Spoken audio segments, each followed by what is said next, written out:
Good morning or good afternoon, distinguished colleagues. Let me introduce myself first. My name is Maria Agnes ATVD. I'm a doctoral student at the Pharmacy program at Universitas Gajah Mada. I'm also a lecturer at Pharmacy Department of Universitas Nusa Tenggara, Kupang, NTT. Today, I will share findings from our work titled Working Beyond the Dispensary, How Pharmacists Support Stunting Prevention Services in Rural Nusa Tenggara. The study was conducted in primary health center in Indonesia, we call it puskesmas, in two rural districts in East Nusa Tenggara or NTT province with one of the highest stunting burdens in Indonesia.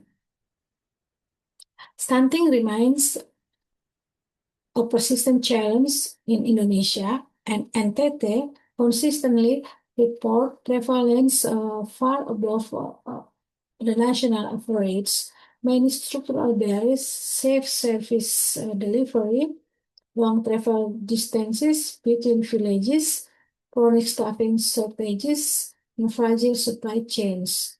Within the landscape, puskesmas are the central entry point for maternal and child nutrition program, including supply or management iron folate, zinc, vitamin C, vitamin A, and other multiple micronutrient supplement for stunting or regarding stunting preparation program.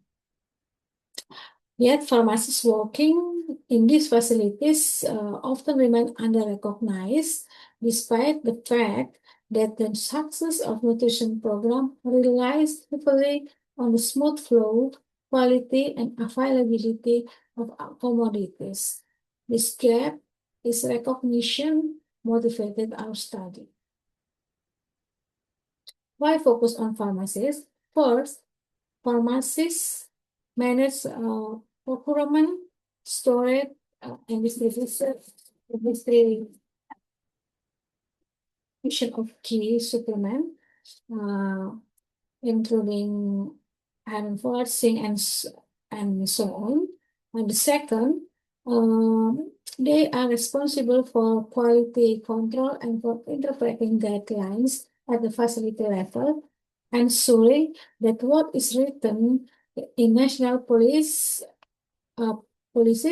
can actually be implemented in rural realities. And third, they often act as informal coordinators across different programs, such as maternal, child health, immunization, and nutrition. This condition function becomes crucial in a fragmented system like this in rural NTT. Our objective was simple yet underexplored, to describe how puskesmas pharmacists support stunting prevention services, and how they navigate logistical and governance constraints in NTT related in stunting prevention program. We use a qualitative case study design. 10 pharmacists from 2 districts participate in semi-struggle interview.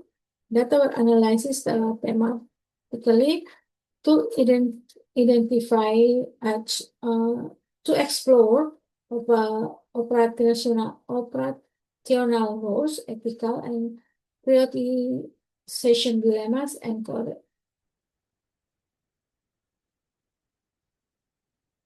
and how they interact with the other professionals in Puskesmas.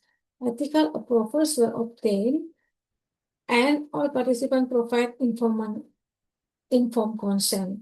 This qualitative method allows us to capture real-world practices and ethical considerations that are often overlooked in quantitative approach. The first finding is the expansion of pharmacists' operational roles. They act as logistic navigators, constantly securing, reallocating, and improvising supplies when stock gap occur. This can involve negotiating with nearby puskesmas, adjusting allocation mid-month, and repurposing available stock to meet urgent need. They also provide on-site technical support to midwives and nutrition staff, helping adopt a protocol to local constraints, such as adjusting dosing schedules during outreach services in remote hamlet.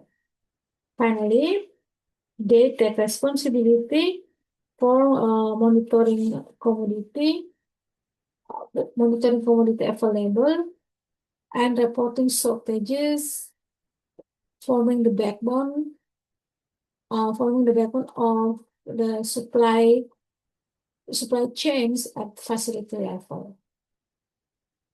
The second finding are insufficient. Pharmacists are forced to prioritize.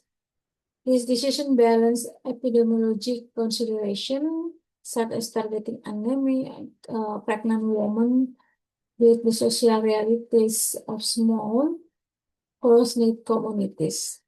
Their judgment blends clinical reasoning with local accountability. Many describe using what they call practical ethic, ensuring fairness while still responding to community needs and trust. This dimension of moral decision making is rarely acknowledged in policy document, but is central in rural practice. Our third finding shows how fragmented governance produce unclear responsibilities within program and unit. Lines of authority for nutrition commodities often do not match operational routines. Pharmacists step into this gap by coordinating schedule, facilitating cross-unit referrals, and routing commodities across service to prevent bottleneck. However, this contribution remains informal. The lack of formal recognition limits scalability, meaning this highly adaptive practice depend on individual initiative rather than system design. This finding have a clear implication at the policy level. Pharmacy should be explicitly included in national and district level stunting prevention strategies and standard operating procedures.